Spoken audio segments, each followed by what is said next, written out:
We use technology every day in our lives for everything. People just expect the lights to be on, they expect to be able to turn on the tap and for water to come out. You're activating about 250 different microchips in the modern automobile. Every machine that you get connected to in the hospital, the banks, your credit card purchase. We're also seeing appliances that have become internet-enabled. Technology is just becoming the fabric of the modern world. We are becoming increasingly dependent on it. People don't realize that behind all of these systems, there's computers that were probably built 20 years ago. Surf's up, see you on the net. All of those computers and software are deeply insecure.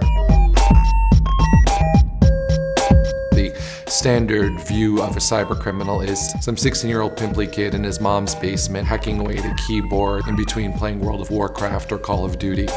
But it's changed. Today, it's actually a business, and it's run by traditional organized crime groups and new modern organizations. They are global, they're multinational, they're multilingual, and they're operating 24/7. If you shopped at a Target store on Black Friday, your credit card may have been affected by a massive security breach. If you are a victim of a car theft, you know that your car is stolen. You can call the police, they can look for it, etc. What's different about cybercrime is it happens in the background. And by the time you actually realize it, if you ever do, it's way too late. You can see the hacker is actually working in my computer right now. 99% of the people who have been victims of cybercrime don't even know about it. Their machines have been hacked.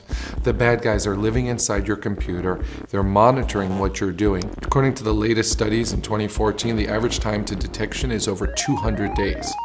And that doesn't matter if you're a mom sitting at home or the major corporation in Silicon Valley.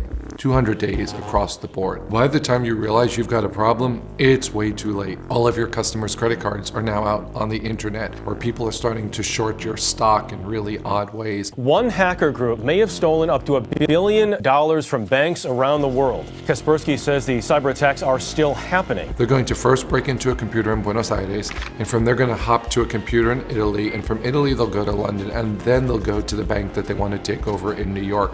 And what that means is that now you have an international criminal investigation, and the evidence is incredibly ephemeral.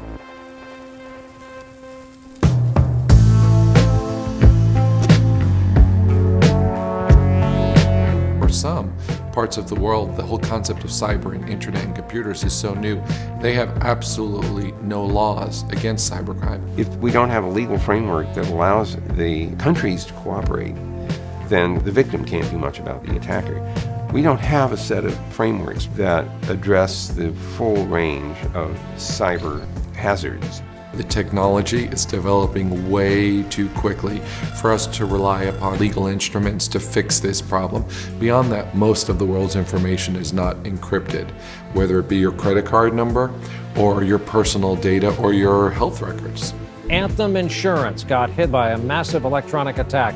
The hackers made off with many of the necessary tools to do a whole lot of damage to a lot of people. We have the attackers running very, very quickly, and it's very difficult to defend against them. The real challenge for all of us is really, do I feel safe in this online environment? There's never been a better time for exponential change in the cybersecurity world. I think that the next big technology should be the creation of a safer internet.